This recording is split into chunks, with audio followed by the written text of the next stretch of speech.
ہمارے جو انتخابی گروپس جو کانٹیسٹ آپ بھی کرتے ہیں پہلے شروع دن سے جو کر رہے ہیں، ان میں جو مین گروپ جو نون گروپ تھے وہ ان میں پروگریسو گروپ، یہ برنا گروپ سے ملحق، جرنلسٹ گروپ، یہ بھی وہ نیمے بروں والی بات، ادھر بھی ادھر بھی. پھر ہمارا اپنا جو ہے دستور گروپ کا وہ پروفیشنل جرنلسٹ گروپ تھا. یہ کانٹیسٹ کرتے رہے ہیں. تو ہمارا جو معاملہ رہا ہے، پھر ہم نے پھر انڈیپینڈنٹ گروپ جو ہم نے ایک آخری الیکشن جو تھا جس میں میں صدر کا کینڈیڈیٹ تھا اور افتخار احمد صاحب سیکرٹری کی کینڈیڈیٹ تھے، اور ارشد انصاری صاحب ہمارے اس پینل میں نائب صدر کے امیدوار تھے. یہ ہمارا ایک پینل کے تحت آخری الیکشن تھا لاہور پریس کلب کا، جو ہم نے لوز کیا. ارشد انصاری نے بھی لوز کیا، اگرچہ اسے دوسرے امیدواروں کے نسبت زیادہ ووٹ ملے تھے. بدر منیر صاحب جیتے تھے پروگریسو پینل سے. تو یہ جو ہمارا تھا، یہ ہمارا پروفیشنل جرنلسٹ گروپ تھا. تو اس کے بعد پھر ہم نے انڈیپینڈنٹلی اپنا گروپ جو ہے وہ بنانے سے گریز کیا. پھر یہ جو گروپ ہیں پروگریسو اور جرنلسٹ، ان کے ساتھ ہمارا اپنی حکمت عملی کے تحت جہاں ہم سہولت محسوس کرتے تھے تو ان کے ساتھ ہمارا الائنس ہوتا رہا ہے لاہور پریس کلب کے ہر الیکشن میں. تو اس الائنس میں ظاہر ہے جو کامیابی ہوتی تھی یا جو ناکامی ہوتی تھی وہ مشترکہ ہوتی تھی. زیادہ تر جن کے ساتھ ہم نے الائنس کیا، جن گروپوں کے ساتھ، انہیں کامیابی ہی حاصل ہوئی. اس طرح ہم جو ہے یہ دستور گروپ جو ہے ایک طرح سے کلب کے الیکشن میں کامیابی کی ضمانت سمجھا جاتا تھا. تو پچھلے 2 سال سے پھر ایک نیا گروپ پائنیئرز گروپ بنا ہے.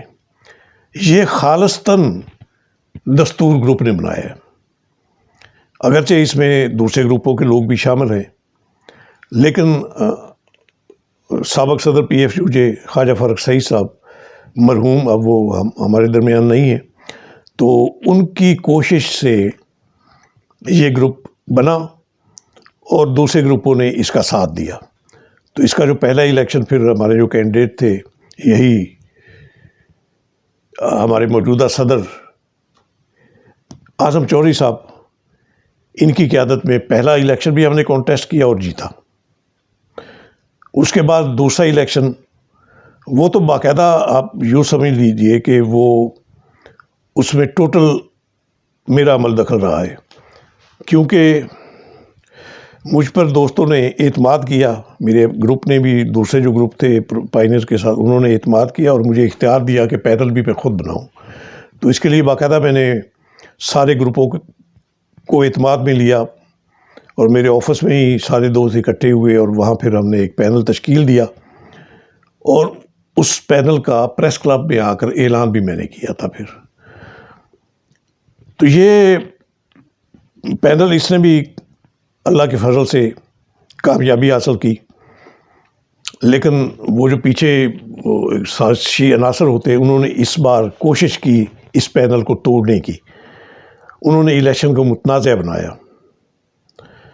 اور شفیق اوان صاحب تھے یہ الیکشن کمیٹی کے چیئرمین. اگرچہ وہ کہتے ہیں کہ انہوں نے پوری دیانتداری کے ساتھ یہ سارے معاملات کیے ہیں، لیکن ہمیں یہ محسوس ہوا کہ یہ ہمارے گروپ کو، ہمارے پینل کو آؤٹ کرنے کے لیے کوئی ڈنڈی ماری گئی ہے. تو بہرحال وہ الیکشن جو ہے اس کا رزلٹ ہی اناؤنس نہ کیا انہوں نے، حالانکہ ہماری جو کامیابی ہے وہ بالکل سامنے آ چکی تھی، جو کاؤنٹنگ ہوئی تھی ووٹوں کی. تو 1 ماہ تک یہ الیکشن پھر رکا، اور 1 ماہ بعد دوبارہ الیکشن ہوا. تو پھر اللہ کے فضل سے ہمارے اس گروپ کو، پائنیئرز کو کامیابی ہوئی، جو اس وقت بھی پریس کلب میں صاحب اقتدار ہے جو گروپ. اس سے پہلے بھی ایک واقعہ ہوا تھا ایسا. اس وقت ثقلین امام صاحب صدر کے امیدوار تھے، اور چیئرمین الیکشن کمیٹی حسین نقی صاحب تھے. ثقلین امام صاحب پروگریسو کے امیدوار تھے، ہم ان کے ساتھ تھے، ہمارا گروپ. اور ان کے مد مقابل عامر میر صاحب جو آج وزیر اطلاعات ہیں پنجاب کے، یہ ان کے مد مقابل صدر کے امیدوار تھے، اور شفیق اوان صاحب ان کے ساتھ سیکرٹری کے امیدوار تھے۔ بہت کانٹے دار الیکشن ہوا تھا یہ بھی، اور سکلائر امام صاحب جیت گئے تھے یہ الیکشن، اگرچہ مارجن کم تھا کامیابی کا، لیکن جیت گئے تھے۔ حسین نقی صاحب نے ان کی کامیابی کا اعلان بھی کر دیا، لیکن اس اعلان کے اگلے ہی دن انہوں نے دوسرے گروپ نے پھڈا ڈالا، اس الیکشن کو متنازع بنانے کی کوشش کی، نہ صرف کوشش کی بلکہ بنا دیا، اور ان کی درخواست پر پھر حسین نقی صاحب نے وہ منسوخ کیے نتائج جو انہوں نے پہلے اعلان کیے تھے سکلائر امام صاحب کی کامیابی کے، اور دوبارہ انتخابات کا اعلان کیا، دوبارہ انتخاباتی کاؤنٹنگ کا اعلان کیا انہوں نے۔ انتخابات نہیں ہوئے تھے اس میں، کاؤنٹنگ دوبارہ ری کاؤنٹنگ کا اعلان کیا انہوں نے۔ تو ری کاؤنٹنگ میں پھر عامر میر صاحب صدر منتخب ہو گئے سکلائر امام صاحب کے مقابلے میں۔ تو یہ بھی آپ ایک ہماری اس کلب کی تاریخ کے ریکارڈ کا یہ حصہ ہے کہ حسین نقی صاحب جو بہت، جن کو ہم باصول ان کے ڈنکے بجائے جاتے ہیں، میں خود بھی ڈنکے بجاتا رہا ہوں ان کے اصولوں کا، اور میں نے تو چونکہ ایز سیکرٹری ان کے ساتھ پریس کلب میں کام کیا ہوا ہے، تو میں ان کے ظاہر ایک جو اصول پسندی تھی اس کا قائل بھی رہا ہوں۔ ہماری کمیونٹی میں جس دیانتداری کے ساتھ انہوں نے فرائض سر انجام دیا، اب تو وہ گوشہ نشین ہے، عمر بھی ماشاءاللہ ان کی بہت ہو گئی، اللہ انہیں سلامت رکھے، حفظ و امان میں رکھے۔ تو لیکن یہ جو تضادات پرسنالٹیز کے حوالے سے جو سامنے آتے ہیں، تو اس پر تھوڑا سا قلق بھی ہوتا ہے پھر۔ بہرحال یہ الیکشن ہوا۔ اسی طرح ایک مجھے یاد آیا کہ ایک الیکشن تھا پریس کلب کا، جس میں یہ ناصر نقوی صاحب کے بعد ناصر نقوی صاحب نے کنٹینیوسلی 4 بار الیکشن جیتا تھا صدر کا پروگریسو کے فورم پہ۔ تو 5واں جب الیکشن ہوا، جب 5ویں الیکشن کے لیے حکمت عملی طے ہوئی، تو پروگریسو گروپ نے اپنا امیدوار چینج کیا، ناصر نقوی صاحب کی جگہ ہما علی کو کینڈیڈیٹ بنایا صدر کے لیے۔ تو جرنلسٹ پینل کی طرف سے اس وقت توصیف احمد خان صاحب یہ صدر کے کینڈیڈیٹ تھے۔ ہمارا گروپ اس وقت جرنلسٹ پینل کا ساتھ دے رہا تھا۔ تو انلکیلی جرنلسٹ پینل یہ الیکشن ہار گیا۔ توصیف احمد خان صاحب بڑے سینئر جرنلسٹ تھے، نوائے وقت کے نیوز ایڈیٹر تھے، صحافتی کمیونٹی میں عزت و احترام کی نگاہ سے دیکھے جاتے تھے، لیکن وہ جو ایک ویو ہوتی ہے، ایک پولرائزیشن جس طرح ایک پیدا ہو گئی تھی، تو اس میں پھر توصیف احمد خان صاحب کامیاب نہ ہو پائے۔ اور ایک دلچسپ واقعہ وہ توصیف احمد خان صاحب نے خود مجھے بتایا کہ ایک دوست نے انہیں یعنی کہ ان کے ساتھ وہ اپنے جذبات شیئر کرتے ہوئے یہ تبصرہ کیا کہ الیکشن میں ہار جیت تو ہوتی رہتی ہے، لیکن ہمیں افسوس اس بات پر ہوا ہے کہ آپ ایک خاتون سے ہار گئے ہیں۔ تو یہ صورتحال ہے۔ ہما علی صاحب اتنے یعنی کہ ان کی معروفیت تھی ہماری کمیونٹی میں کہ لوگوں کو یہ بھی نہیں پتا تھا، وہ نام کی مناسبت سے لوگ یہ سمجھتے تھے کہ یہ شاید خاتون ہے۔ تو اس ویو میں ہما علی صاحب بھی جیتے، جو بعد میں برنا گروپ کے بڑے لیڈر بھی بنے۔ بہرحال تو میں ذکر کر رہا تھا یہ جو موجودہ پریس کلب ہے شملہ پہاڑی والا، یہ کیسے اس کی عمارت کیسے بنی۔ 1992 کا جو الیکشن تھا، اس کے بعد پھر ایک کمپین ہم نے شروع کی تھی۔ اس وقت وائیں صاحب، مرحوم غلام حیدر وائیں صاحب وزیر اعلیٰ تھے پنجاب کے، تو ہمارے دوستوں کی ظاہر بے تکلفی تھی ان کے ساتھ، خاص طور پہ سید انور قدوائی صاحب، ایک لیاقت قریشی صاحب تھے ہمارے دوست۔ تو یہ جہاں بھی وہاں ملاقات ہوتی وائیں صاحب سے، کسی پریس کانفرنس میں، کسی تقریب میں، یا ویسے مسلم لیگ ہاؤس میں جا کر ملاقات ہوتی، تو ان کا پہلا تقاضا یہی ہوتا کہ ہمیں لاہور پریس کلب کی بلڈنگ کی ضرورت ہے، وہ آپ لے کر دیں، ہمیں بنائیں، تعمیر کرائیں یا جیسے بھی ہے۔ اور بالآخر ایک جگہ کا انتخاب بھی ہو گیا۔ وہ جگہ تھی لارنس گارڈن میں ایک لیڈیز کلب، وہ اس وقت ویران پڑا ہوا تھا. تو وائی صاحب کو ان کے جو بیوروکریسی کے جو لوگ تھے وزارت اطلاعات سے ریلیٹڈ، انہوں نے مشورہ دیا کہ آپ یہ لیڈیز کلب کو جو ہے نا، یہ لارنس گارڈن کا جو ہے، اس کو آپ پریس کلب میں کنورٹ کر دیں. تو آلموسٹ یہ فیصلہ ہو گیا کہ لیڈیز کلب میں یہ لاہور پریس کلب کی جو ہے نا، یہ اس کی تنظیم جو ہے وہ وہاں شفٹ ہو جائے گی. جب یہ فیصلہ ہوا، خبر بھی میڈیا پر آ گئی، تو لیڈیز کلب کی جو ان ایکٹیو تھی ممبران، عہدیداران، وہ ایک دم ایکٹیو ہو گئی. انہوں نے شور اٹھانا شروع کر دیا کہ آپ کیسے اس پر قبضہ کر سکتے ہیں، یہ تو ہمارا مخصوص کلب ہے. تو وائی صاحب جو ہے وہ تھوڑے سے پھر بیک فٹ پر آئے. پھر نئی جگہ کی تلاش شروع ہوئی. تو کسی نے مشورہ دیا کہ یہ شملہ پہاڑی پر، یہ یہاں واسا کا دفتر تھا، کہ یہ جو واسا کا دفتر میں بڑی جگہ پڑی ہوئی ہے، پوری شملہ پہاڑی ہے، تو کیوں نہ یہاں پریس کلب کو کوئی کنال 2 کنال کی جگہ مخصوص کر کے یہاں بلڈنگ تعمیر کر لی جائے. تو یہ آئیڈیا کلک کیا وائی صاحب کو. انہوں نے اسی وقت اس کے آرڈر کر دیے. حالانکہ اس وقت بھی مزاحمت ہوئی واسا کی طرف سے، واسا کی جو تنظیم تھی انہوں نے مزاحمت کی کہ یہاں کلب کی بلڈنگ نہ بنائی جائے. اس کے باوجود وائی صاحب ڈٹ گئے. انہوں نے وہ بلڈنگ بنائی پھر شملہ پہاڑی میں. اس وقت ایک حصہ تھا شملہ پہاڑی کا جو کلب پریس کلب کے لیے مخصوص ہوا تھا. تو باقی جو ہے وہ جس طرح ایک سیرگاہ کے طور پہ استعمال ہوتا تھا. لیکن آہستہ آہستہ پھر یہ پوری شملہ پہاڑی جو ہے یہ لاہور پریس کلب کے ہی انڈر آ گئی. اور آج جو پریس کلب اور شملہ پہاڑی ایک ہی چیز ہے. تو یہ معاملات انشاءاللہ آگے چل کے بھی جیسے جیسے مجھے یہ واقعات یاد آتے رہیں گے، میں آپ کے ساتھ شیئر کرتا رہوں گا. اور بھی تنظیمیں ہیں، مثلاً Punjab assembly press gallery committee ہے، وہ بھی ہماری صحافیوں کی ایک مشترکہ نمائندہ تنظیم ہے.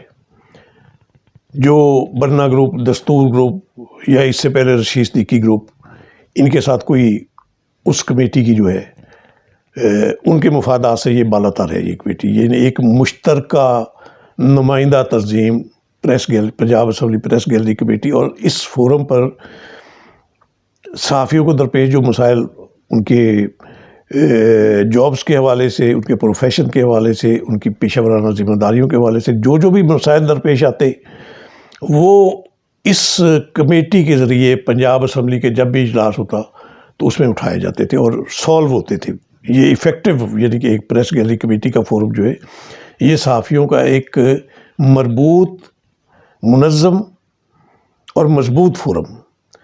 تو مجھے اس کمیٹی کے بھی مسلسل 3 بار صدر الیکٹ ہونے کا اعزاز حاصل ہوا. یہ اللہ کی خاص کرم نوازی ہے. اور اس میں بھی بڑا، یعنی کہ یہ جو دوسرے ساتھی ہمارے، چونکہ اس وقت ہم دستور گروپ کے پلیٹ فارم پہ آ چکے ہوئے تھے. دستور گروپ جو ہے یہ تشکیل پایا تھا 1987 میں. تو میں نے جو پہلا الیکشن کانٹیسٹ کیا تھا پریس گیلری کمیٹی کا وہ 1995 میں کیا تھا. اس طرح میرا تعلق دستور گروپ سے نون تعلق تھا. تو جو ہمارے نظریاتی طور پر جو مخالف برنا گروپ کے لوگ ہیں، انہوں نے اس کی میرے کینڈیڈیٹ بننے کے بعد، اور میرا کینڈیڈیٹ بننا بھی یہ اتفاق آپ دیکھیں کہ چوہدری خادم حسین صاحب میرے بڑے اچھے دوست ہیں، اس وقت بھی بہت اچھے دوست ہیں. وہ برنا گروپ کے ایکٹیو رکن ہیں. اور میں نے پیچھے جس طرح پروگرام میں بتایا کہ جب انہوں نے وہ پریس کلب کی پہلی، یعنی کہ جو پہلے جو انتخابات ہوئے تھے ہمارے اس میں، یہ دستور گروپ تشکیل پانے کے بعد جو پہلے انتخاب ہوئے تھے، تو یہ لوگ یعنی مجھ سے اتنے خوفزدہ تھے کہ اس الیکشن کو اوائڈ کرنے کا انہوں نے پروگرام بنایا تھا. اور مجھے تجویز دی تھی کہ یہ الیکشن جو ہے ہم اتفاق رائے سے ان اپوزڈ جو صدر اور سیکٹری بنا لیتے ہیں، اور گورننگ باڈی کے جو 4 ممبر ہیں وہ ان اپوزڈ ہم کر لیتے ہیں اتفاق رائے سے. تو انہوں نے تجویز چوہدری خادم حسین صاحب کی ہی دی تھی. برنا گروپ کے سرکردہ لیڈروں کی طرف سے تجویز آئی تھی کہ چوہدری خادم حسین صاحب کو پریس کلب کا پہلا جو ہے ان اپوزڈ صدر اور آپ کو سیکٹری بنا لیتے ہیں. لیکن میں نے بڑے ادب کے ساتھ اس تجویز کو قبول نہیں کیا تھا۔ تو چودھری خادم حسین صاحب جو 1995 میں انہوں نے خود اصرار کر کے مجھے کینڈیڈیٹ بنایا پنجاب اسمبلی پریس گیلری کے پریزیڈنٹ کے لیے کہ آپ کو ٹیسٹ کریں، تو ان کے اصرار کرنے پر میں نے کینڈیڈیٹ بننا قبول کیا۔ لیکن جب پولنگ کا دن آیا تو عین اس دن چودھری خادم حسین صاحب میرے مد مقابل امیدوار بن گئے پریزیڈنٹ کے۔ میں بڑا حیران ہوا۔ تو یہ یعنی کہ ایک تنظیمی معاملہ، جی میں آگے چل کر ایک اور بھی واقعہ آپ کو بتاؤں گا۔ تو بہرحال یہ میرے مقابلے پر آ گئے اور اللہ نے کرم نوازی کی کہ بھاری مارجن کے ساتھ مجھے کامیابی حاصل ہوئی اس الیکشن میں۔ اگلے الیکشن میں پریس گیلری کمیٹی کے ظہیر شہزاد صاحب میرے مد مقابل امیدوار تھے پریزیڈنٹ کے، تو اللہ نے مجھے اس الیکشن میں بھی سرخرو کیا اور مجھے کامیابی حاصل ہوئی۔ اور جو تیسرا الیکشن یہ 99 میں ہوا تھا پریس گیلری کمیٹی کا، تو اس الیکشن میں نجم علی خان صاحب جو بہت ایکٹیو ہماری کمیونٹی کے اس وقت نوجوان اور لیڈر تھے اور پریس گیلری کمیٹی کے سیکرٹری، یعنی کہ اس الیکشن سے پچھلے الیکشن میں سیکرٹری منتخب ہوئے تھے پریس گیلری کمیٹی کے، تو یہ میرے مد مقابل آئے صدر کی نشست کے لیے۔ بہت کانٹے دار یہ الیکشن، بہت کانٹے دار الیکشن ہوا۔ اس میں پورا زور لگایا ہماری جو نظریاتی طور پر، میں تو نہیں کہتا نظریاتی طور پر، یہ تو ساری ایک مفاداتی سیاست ہوتی ہے، تو انہوں نے پورا زور لگایا کہ اس بار سعید آسی کو منتخب نہیں ہونے دینا، لیکن عزت رکھنے والی اللہ کی ذات ہے۔ تو اس کانٹے دار الیکشن میں بھی نجم علی صاحب کے مقابلے میں مجھے کامیابی حاصل ہوئی، اگرچہ وہ کامیابی صرف 2 ووٹ سے حاصل ہوئی تھی۔ بہرحال کامیابی تو کامیابی ہوتی ہے۔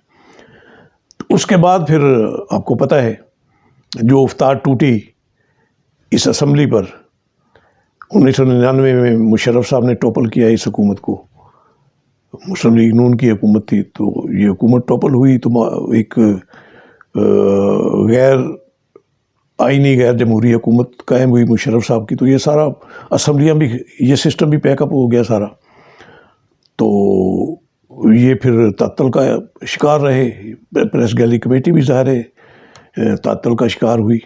2002 میں جب یہ دوبارہ پھر اسمبلی کا الیکشن ہوا، پھر جب بحال ہوئی پریس گیلری کمیٹی بھی، تو اس کے الیکشن میں بھی پھر میں خود تو کینڈیڈیٹ نہیں ہوا، لیکن میری تجویز پر خواجہ فرق سعید صاحب جو اس وقت ان ایکٹیو تھے، ہمارے دستور گروپ کے پریزیڈنٹ تھے لیکن ان ایکٹیو تھے، ان کو میں نے اصرار کر کے جو صدر کا امیدوار بنایا اور اللہ کے کرم سے وہ الیکشن بھی ہم نے جیتا۔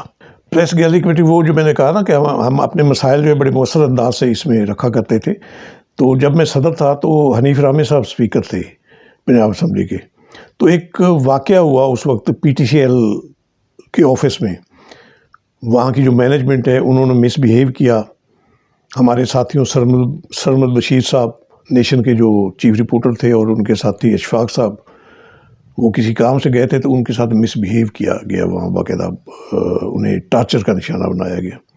تو جب مجھے پتہ چلا اس واقعے کا، تو لکیلی اس وقت پنجاب اسمبلی کا اجلاس جاری تھا، تو میں نے جیسے ہی مجھے علم ہوا میں نے یہ پٹ کر دیا، میں نے اجلاس کے دوران ہی اسپیکر صاحب کو چٹ بھیجی کہ یہ واقعہ ہوا ہے اور ہم بائیکاٹ کر رہے ہیں اسمبلی کی کارروائی کا، تو آپ جب تک انہیں سزا نہیں ملے گی جو کلپریٹ ہیں، ہم اسمبلی کا بائیکاٹ جاری رکھیں گے۔ تو اسی وقت حنیف رحمانی صاحب نے ان سیشن میری وہ چٹ پڑھ کے سنائی ہاؤس میں اور ایک کمیٹی بنا دی، جس نے پھر بلوایا انہیں، پی ٹی سی ایل کے جو آفیسرز تھے، متعلقہ ہائی لیول کے آفیسرز تھے، انہیں پنجاب اسمبلی میں بلایا اور باقاعدہ ان سے معافی دلوائی گئی، اور اس کے بعد یہ معاملہ رفع دفع ہوا۔ تو اس طرح ایسے جو معاملات ہیں یہ ہمارے فورموں پر پیش ہوتے رہے ہیں، تو یہ سارے انشاءاللہ میں آپ کے ساتھ شیئر کرتا رہوں گا آگے چل کے آگے کیا میں پی ایف یو جے کے حوالے سے بھی آپ کے ساتھ شیئر کرنا چاہوں گا انشاءاللہ. کیسے اکٹھے تھے، کیسے رشید صدیقی گروپ بنا، کچھ ذکر میں نے پہلے کیا تھا، پھر کیسے یہ دستور گروپ بنا، تو اب تک کے کیا معاملات انشاءاللہ اگلی نشست میں یہ بھی آپ کے ساتھ شیئر کروں گا. تو آخر میں آپ سے یہی درخواست کروں گا کہ آپ میرے یوٹیوب چینل سعید آصف آفیشیل کو زیادہ سے زیادہ سبسکرائب کیجئے، لائک اور شیئر کیجئے، اور خاص طور پہ اپنے گروپوں میں شیئر کیجئے. اور کوئی چیز اچھی لگے یا کچھ آپ رائے دینا چاہیں تو آپ کمنٹس ضرور کیجئے اس پر. بہت مہربانی آپ کی.